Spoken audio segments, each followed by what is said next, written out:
नमस्कार दोस्तों, देखो सीखो स्टडी में आप सभी लोगों का स्वागत है। सामान्य ज्ञान के 30 प्रश्न आ चुके हैं। यहाँ पर सेट नंबर 4 है, ये थर्ड जो है हम कंप्लीट करा चुके थे कल ही सभी प्रतियोगी परीक्षाओं के लिए, और इसमें से ज़रूर फंसेगा यूपीडब्ल्यूएससी पेट के लिए, यूपी लेखपाल के लिए, यूपीएसआई के लिए, पुलिस के लिए और जीडी के लिए। जितने सारे एग्जाम हैं सभी के लिए इंपॉर्टेंट है। तो चलिए स्टार्ट करते हैं। गुप्त शासकों ने सर्वाधिक सोने के सिक्के जारी किए, ये याद रखेंगे, ये पॉइंट में ही आंसर बता रहा है, ध्यान दीजिएगा। गुप्त जो शासक थे वो सर्वाधिक सोने के सिक्के इन्होंने जारी किए थे, जबकि सर्वाधिक शुद्ध सोने के सिक्के किसने जारी किए थे वो आपको बताना है। सर्वाधिक जो है शुद्ध जो है सोने के सिक्के किसने जारी किए थे वो बताना है। कुषाण शासकों ने, शुंग शासकों ने, हुण शासकों ने, या इनमें से कोई नहीं, सभी लोग बताएंगे। तो देखिए एक पॉइंट ये भी याद रखिए, गुप्त शासकों ने सर्वाधिक जो सोने के जो है सिक्के जारी किए, और यहाँ पर क्या कहा जा रहा है कि शुद्ध सोने के, यानी कि कुषाण शासकों ने दोस्तों जो है शुद्ध जो है सोने के, सबसे शुद्ध जो है सोने के सिक्के जारी किए। ठीक है, बात करेंगे लेख एवं आकृति युक्त सिक्के जो है हिंद यवन शासकों ने सर्वप्रथम जारी किए। लेख मतलब सिक्के पे कुछ लिखा हुआ या फिर करेंगे आकृति बना हुआ जो है, ये कौन किया था? हिंद यवन शासकों ने। और शीशे के सिक्के जो है वो सातवाहन शासकों ने जारी किए थे। ये सब याद रखेंगे। नेक्स्ट बात करेंगे, निम्न में से किसने दिल्ली को सल्तनत की राजधानी बनाया? कौन है इनमें से जिसने दिल्ली को सल्तनत की राजधानी बनाया? बलबल, इल्तुतमिश, अलाउद्दीन खिलजी या फिर कुतुबुद्दीन ऐबक? सभी लोग बताएंगे। तो देखिए इल्तुतमिश ने जो है दिल्ली को सल्तनत की राजधानी बनाया। बी राइट आंसर आपका यहाँ पर हो जाएगा। ये बनाया 1210 ईस्वी में दोस्तों, ये गद्दी पर बैठा था। इल्तुतमिश दिल्ली सल्तनत का वास्तविक संस्थापक था। अगर बात करें तो सुल्तान बनने के पूर्व इल्तुतमिश जो है बदायूं के सूबेदार थे, और इसने जो है क्या किया, तुर्क-ए-चहलगामी दल का गठन किया था। तुर्क-ए-चहलगामी पिछले ही वीडियो में हमने डिस्कस किया था, उसको किसने खत्म किया था वो भी जिन लोगों को याद हो गया होगा कमेंट बॉक्स में बता सकते हैं। नेक्स्ट है, भारत में सहायक संधि का प्रयोग वेलेजली से पूर्व डुप्ले ने किया। देखिए एक इस बात में ही एक आपको क्वेश्चन बन जाएगा कि भारत में सहायक संधि का प्रयोग वेलेजली के पूर्व किसने किया? डुप्ले ने किया था। आगे क्वेश्चन क्या पूछ रहा है? क्वेश्चन पूछ रहा है वेलेजली की सहायक संधि स्वीकार करने वाला प्रथम भारतीय राज्य कौन सा था? कौन सा भारतीय राज्य था जिसने वेलेजली की सहायक संधि को स्वीकार कर लिया? प्रथम भारतीय राज्य, हैदराबाद, कर्नाटक, ग्वालियर या पंजाब? सभी लोग बताएंगे। देखिए जो राज्य था वो था हैदराबाद। जी हाँ दोस्तों, ए राइट आंसर यहाँ पर हो जाएगा, हैदराबाद। इसके साथ ही हैदराबाद अंग्रेजों के अधीन हो गया। ठीक है, चलिए नेक्स्ट क्वेश्चन है, गांधी जी की दांडी यात्रा निम्न में से किसका उदाहरण थी? अभी तीसरे सेट में ही हमने बात किया कि गांधी जी की जो दांडी यात्रा थी वो किसकी उदाहरण थी या फिर किस चीज का ये उदाहरण था? बहिष्कार, सविनय अवज्ञा, असहयोग या फिर सीधी कार्रवाई? देखिए ये जो था आपका सविनय अवज्ञा का था। ठीक है, याद रखेंगे सविनय अवज्ञा। और दांडी मार्च यात्रा दोस्तों 12 मार्च, दांडी मार्च भी कहते हैं, तो 12 मार्च 1930 को प्रारंभ हुई, और मैंने जैसे बताया था आपको कि 6 अप्रैल 1930 को दोस्तों संकेती रूप से जो है नमक बनाकर, जो है नमक कानून तोड़कर सविनय अवज्ञा आंदोलन प्रारंभ किया गया था। तो यहाँ पर बी राइट आंसर हो जाएगा। नेक्स्ट बात करेंगे, 1916 में कांग्रेस और मुस्लिम लीग का संयुक्त अधिवेशन कहां पर हुआ था? ये संयुक्त जो अधिवेशन हुआ था 1916 का, ये कहां पर हुआ था? तो दोस्तों सूरत में, मद्रास में, लखनऊ में या फिर दिल्ली में? तो देखिए 1916 का कांग्रेस और मुस्लिम लीग जो है उसके साथ जो है आपका अधिवेशन हुआ है, वो हुआ है लखनऊ में दोस्तों, लखनऊ में आयोजित हुआ है। और इसकी अध्यक्षता बात करें तो डॉक्टर अंबिका चरण मजूमदार ने किया था। अंबिका चरण मजूमदार जी ने किया था इसकी अध्यक्षता, याद रखेंगे। नेक्स्ट बात करेंगे, भारतीय उपद्रव का पिता। जी हाँ दोस्तों, बहुत ही इंपॉर्टेंट क्वेश्चन। भारतीय उपद्रव का पिता जो है किसको कहा जाता है? भारतीय उपद्रव का पिता किसको कहते हैं? अनंत सिंह, बाल गंगाधर तिलक, भगत सिंह या फिर दादा भाई नौरोजी? सभी लोग बताएंगे। उपद्रव का पिता भारतीय उपद्रव का पिता किसको कहते हैं? तो कहते हैं बाल गंगाधर तिलक जी को, बाल गंगाधर तिलक जी को कहते हैं। यहां पर बी राइट आंसर हो जाएगा। नेक्स्ट बात करेंगे, वर्ष 1930 में किसकी गिरफ्तारी के कारण, याद रखेंगे, पेशावर की सड़कों पर उग्र प्रदर्शन हुए? किसकी गिरफ्तारी हुई थी 1930 में, जो कि पेशावर की सड़कों पर जो है उग्र प्रदर्शन हुआ था? बताएंगे। अब्दुल गफ्फार खान, अबुल कलाम आजाद, जाकिर हुसैन या फिर मुजफ्फर अहमद? दोस्तों जो गिरफ्तारी कांड हुआ था अब्दुल गफ्फार खान, अब्दुल गफ्फार खान जी के जो है गिरफ्तारी के कारण पेशावर के सड़कों पर जो है दोस्तों उग्र प्रदर्शन हुआ था 1930 में। ठीक है, और दोस्तों 1930 के दौरान ही सविनय जो है अवज्ञा आंदोलन चल रहा था और अब्दुल गफ्फार खान जो पेशावर में इसी आंदोलन का नेतृत्व कर रहे थे। ठीक है, जो अभी हमने बात किया। और क्या हुआ था कि उनके साथ जो है और भी लोग थे, जैसे कि खुदाई खिदमत गार नामक जो संगठन था, इसका निर्माण इन्होंने किया था। ठीक है, खुदाई खिदमत गार, याद रखेंगे, ये भी एग्जाम में आ सकता है। किसने किया था?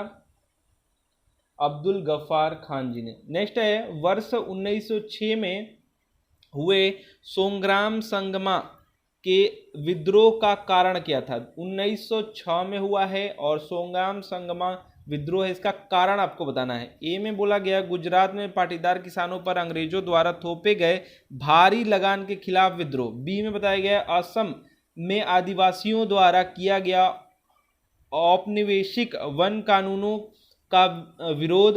और सी में बताया गया है नील बगान मालिकों के विरुद्ध चंपारण में किसानों का विद्रोह। डी में बताया गया अंग्रेजों द्वारा निर्धारित व्यापार की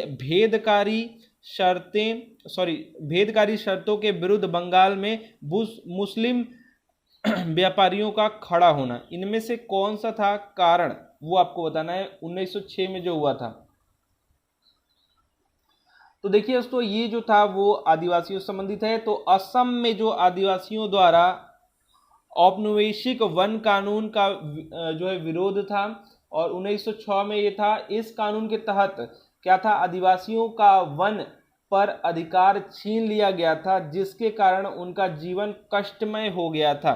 ठीक है, तो राइट आंसर दोस्तों याद रखेंगे बी, सोंग्राम संगमा 1906 में असम में आदिवासियों का जो है घर मतलब वन में जो उनका अधिकार था वो छीन लिया गया था। चलिए नेक्स्ट क्वेश्चन, काकोरी षड्यंत्र किस वर्ष हुआ है, ये आपको बताना है। काकोरी षड्यंत्र जो केस है वो किस वर्ष हुआ है, सभी लोग बताएंगे। काकोरी षड्यंत्र जो है केस, ये किस वर्ष हुआ है? तो देखिए काकोरी षड्यंत्र जो है वो 1920, 25, 30 या फिर 35, सभी लोग बताएंगे।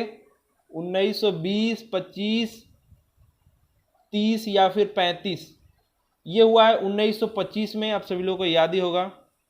चलिए नेक्स्ट क्वेश्चन बात करेंगे। 1917 में गांधी जी ने कहाँ के खेड़ा जिले के किसानों की मदद के लिए सत्याग्रह का आयोजन किया? एक तो चीज याद रखेंगे, 1917 में हुआ है और कहाँ के खेड़ा, मतलब खेड़ा बता भी दिया है, तो किस जिले का ही, किस राज्य का, ये आपको बताना है। बिहार, कर्नाटक, गुजरात या फिर पश्चिम बंगाल? तो देखिए खेड़ा जो है ये है आपका गुजरात। तो गुजरात आपका option number C right answer हो जाएगा। यहाँ के किसानों के मदद के लिए सत्याग्रह का आयोजन गांधी जी ने किया था। इसे खेड़ा सत्याग्रह नाम से भी जाना जाता है और यहाँ किसानों के बढ़े हुए लगान के विरुद्ध आंदोलन किया गया था, याद रखेंगे, लगान बढ़ने के कारण। चलिए नेक्स्ट क्वेश्चन, हमारे सौरमंडल की आकाशगंगा जिसे मंदाकिनी अथवा दूध मेखला, देखिए ये भी क्वेश्चन बहुत ही इंपॉर्टेंट है। क्या क्या कहते हैं हमारे सौरमंडल को? आकाशगंगा जो है हमारे है उसको मंदाकिनी कहते हैं, दूध मेखला कहते हैं या फिर मिल्की वे, मिल्क वे, ठीक है, ये सब भी कहते हैं। का आकार कैसा है वो आपको बताना है। आकार गोलाकार, सर्पिलाकार, वर्गाकार या फिर अनियमित, सभी लोग बताएंगे। जो भी हमारा आकाशगंगा है सर्पिलाकार है दोस्तों, तो यहाँ पर राइट आंसर आपका हो जाएगा बी, सर्पिलाकार है। आकाशगंगा तारों का एक जो है विशाल पुंज है, सर्पिलाकार आकाश गंगाओं के केंद्र में तारों का अधिक जमाव पाया जाता है। जो सर्पिलाकार होते हैं ये तस्तरी के आकार की आकाश गंगाएं होती हैं। सौरमंडल में जो है 1/4 आकाश गंगाएं जो है सर्पिलाकार ही हैं। नेक्स्ट बात करेंगे, इनमें से कौन जो है सुमेलित नहीं है। इनमें से कौन है जो सुमेलित नहीं है?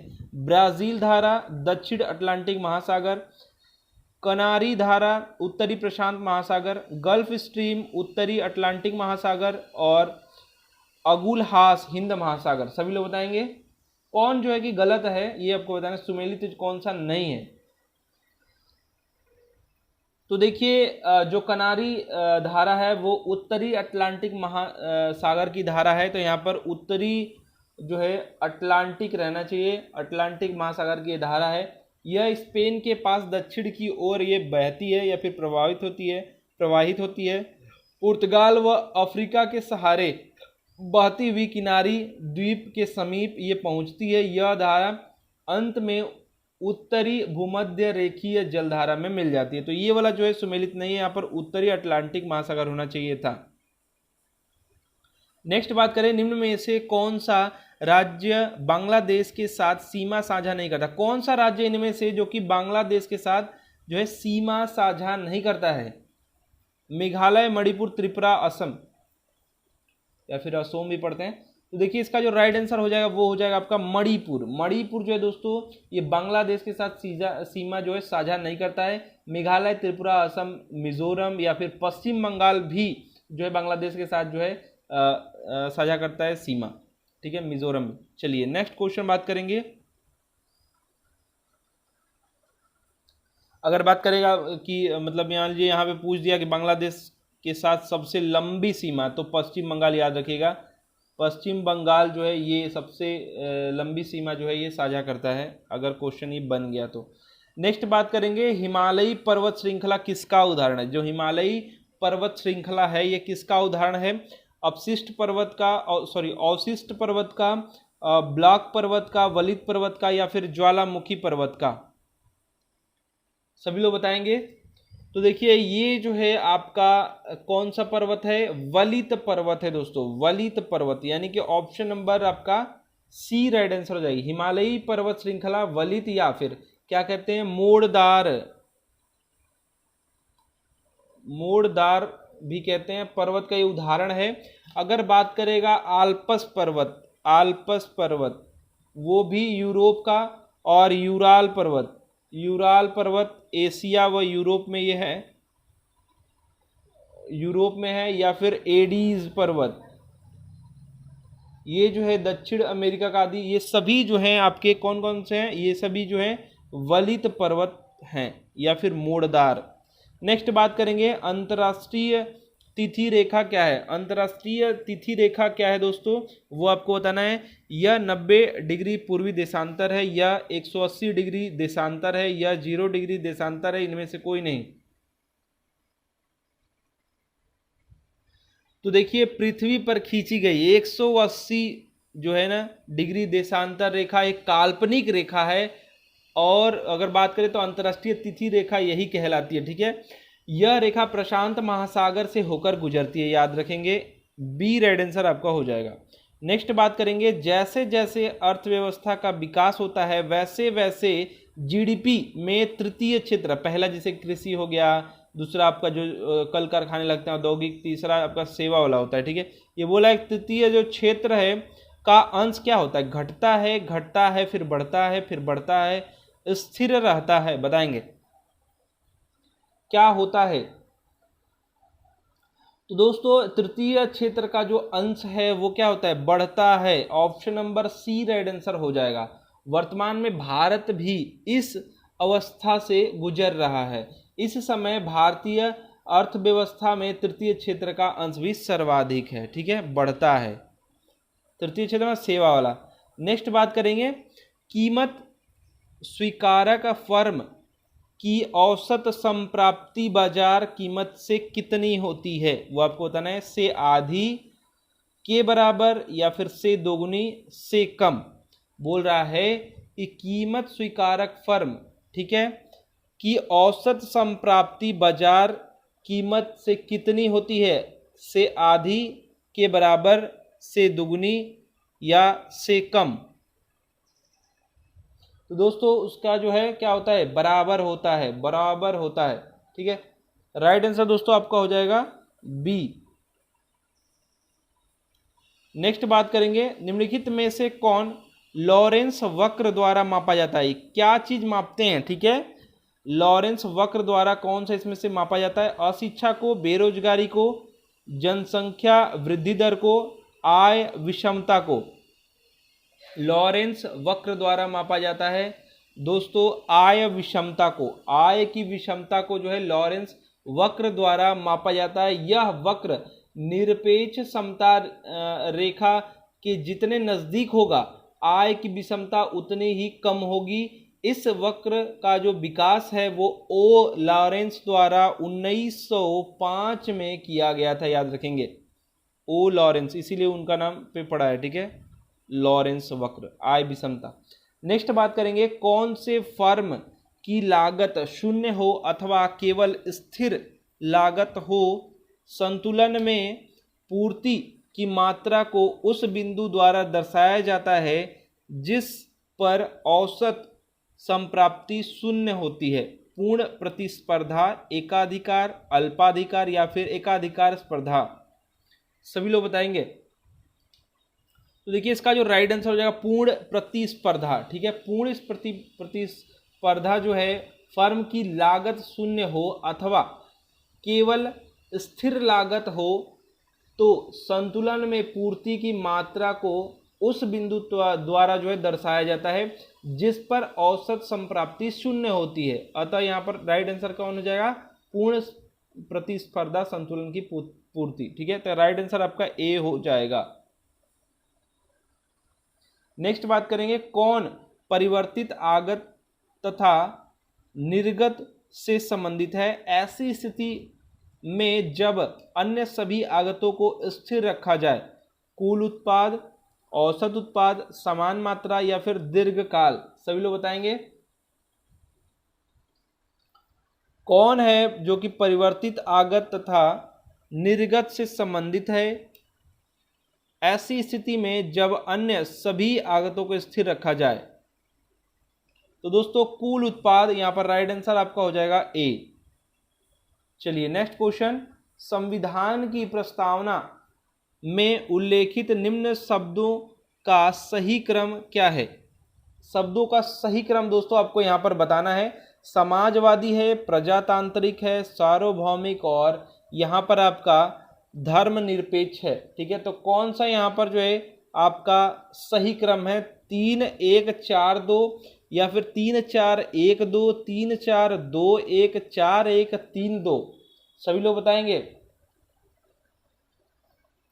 तो देखिए इसका जो राइट आंसर हो जाएगा वो आपका यहाँ पर हो जाएगा। देखिए सबसे पहले क्या बताया गया है प्रस्तावना में, तो प्रस्तावना में आपका बताया गया है सार्वभौमिक, समाजवादी, पंथ निरपेक्ष, यहाँ पर धर्मनिरपेक्ष और आपका यहाँ पर प्रजातांत्रिक। तो यहाँ पर सबसे पहले क्या कहा गया है, सार्वभौमिक, यानी पहले 3 आना चाहिए। फिर उसके बाद बोला गया समाजवादी, यानी कि 1, 3 के बाद 1 किसका किसका, सिर्फ इसी का दिख रहा है, तो ए राइट आंसर आपका हो जाएगा। सार्वभौमिक, समाजवादी, फिर उसके बाद पंथ निरपेक्ष या धर्मनिरपेक्ष, उसके बाद प्रजातांत्रिक, ठीक है। तो राइट आंसर दोस्तों आपका हो जाएगा ए। नेक्स्ट बात करेंगे, संविधान के किस अनुच्छेद के अंतर्गत कोई भी व्यक्ति मूलभूत अधिकारों के हनन का मामला सीधे सर्वोच्च न्यायालय में उठा सकता है। कोई भी व्यक्ति उठा सकता है, तो उसके बारे में आपको बताना है दोस्तों। अनुच्छेद आपका 28, 29, 31 या फिर 32, सभी लोग बताएंगे।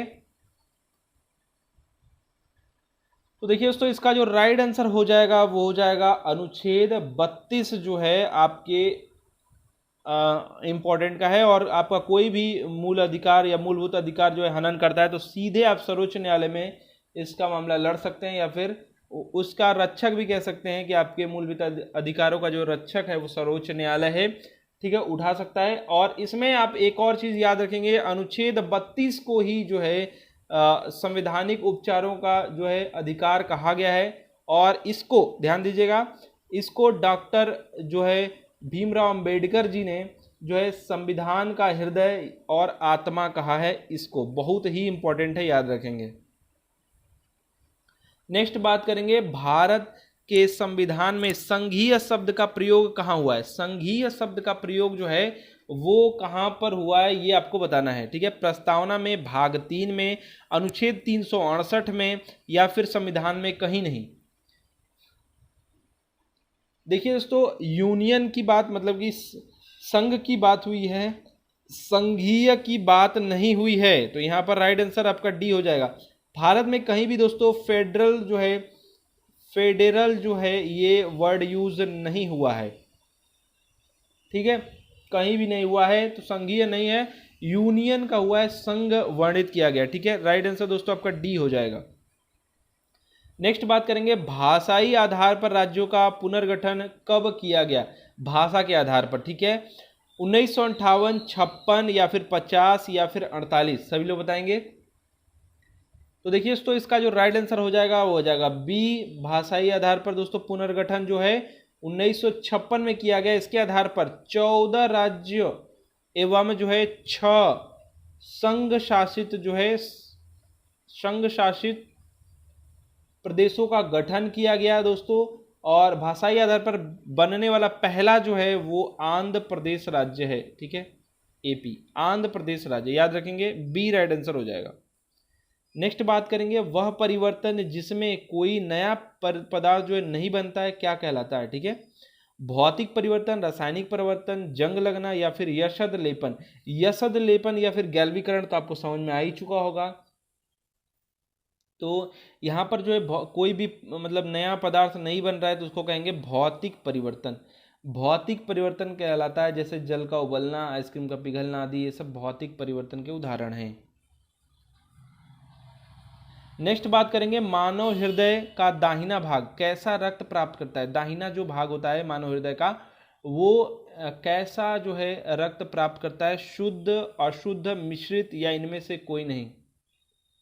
तो दाहिना वाला है तो ये अशुद्ध प्राप्त करेगा, यानी कि आपका राइट आंसर हो जाएगा बी।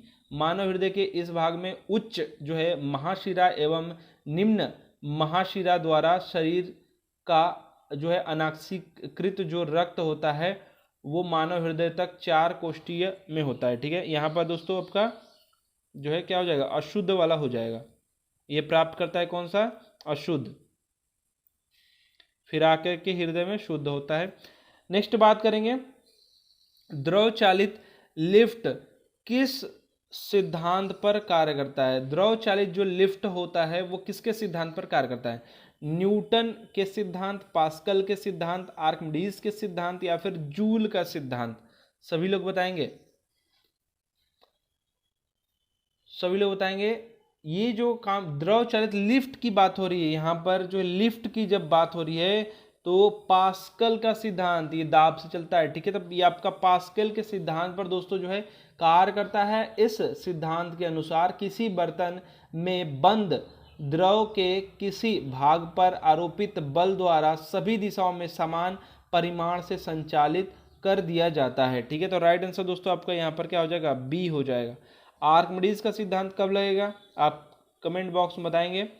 नेक्स्ट बात करेंगे, निम्न में से कौन सा कठोर जल में अधिक मात्रा में मौजूद होता है। इनमें से क्या चीज़ जो है कठोर जल में अधिक मात्रा में होता है वो आपको बताना है। कैल्शियम और magnesium, calcium potassium, potassium magnesium, sodium calcium, सभी लोग बताएंगे। तो देखिए कठोर जल में कैल्शियम और मैग्नीशियम के बाइकार्बोनेट व कार्बोनेट उपस्थित रहते हैं। कैल्शियम और मैग्नीशियम के दोस्तों यहाँ पर बाइकार्बोनेट व कार्बोनेट जो उपस्थित रहते हैं। यह साबुन के साथ आसानी से झाग नहीं उत्पन्न करता है, कठोर जल की यही आप पकड़ सकते हैं। और जल की जो स्थायी कठोरता है इसको दूर करने के लिए सोडियम कार्बोनेट मिलाया जाता है। तो याद रखेंगे ए राइट आंसर हो जाएगा, कैल्शियम और मैग्नीशियम के बाइकार्बोनेट। नेक्स्ट बात करेंगे या फिर कार्बोनेट। नेक्स्ट बात करेंगे पेनिसिलिन निम्न में से किससे प्राप्त होता है। पेनिसिलिन जो है ये निम्न में से किससे प्राप्त होता है आपको बताना है। खमीर, प्रोटोजोआ या फिर शैवाल या फिर कवक। जो है आपका पेनिसिलिन जो है किससे प्राप्त होता है, सभी लोगों को बताना है। तो देखिए फंजाई या फिर फफूद या फिर कवक से प्राप्त होता है पेनिसिलिन। और पेनिसिलिन की खोज जो है, इसका श्रेय जो है स्कॉटिश जो वैज्ञानिक हैं वो हैं अलेक्जेंडर फ्लेमिंग को दोस्तों यहाँ पर जाता है। ठीक है, याद रखेंगे अलेक्जेंडर फ्लेमिंग को जाता है। चलिए लास्ट क्वेश्चन ले लेते हैं। लास्ट जो क्वेश्चन तो भारतीय संविधान की समवर्ती सूची की धारणा किस देश से ली गई है। कनाडा, ऑस्ट्रेलिया, यूएसए या फिर जापान। समवर्ती सूची 30वां क्वेश्चन ये है। इसके बाद आप सभी लोग कमेंट बॉक्स में बताना है कि आपने कितने सारे क्वेश्चन का सही जवाब दिया है।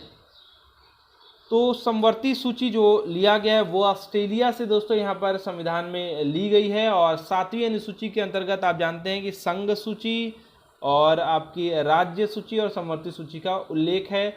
मूल संविधान में समवर्ती सूची के अंतर्गत दोस्तों क्या है, 47 जो है विषय की संख्या है, मतलब संख्या है विषयों की, परंतु वर्तमान में बात करें तो ये 52 हो गई है। ठीक है, विषय। तो दोस्तों कमेंट बॉक्स में बताइएगा आपने 30 क्वेश्चन में से कितने सारे क्वेश्चन का सही जवाब दिया है। अधिक से अधिक वीडियो को लाइक कीजिए, शेयर कीजिए और हमारा सपोर्ट करते रहिए। और 3 और वीडियोस हमने दिया है, उसको नहीं देखा तो वो भी देख लीजिए, बहुत ही इंपॉर्टेंट है। जुड़े रहिए, एग्जाम तक सब कंप्लीट करा दिया जाएगा। इनमें से फंसने के चांसेस बहुत ज़्यादा हैं। धन्यवाद।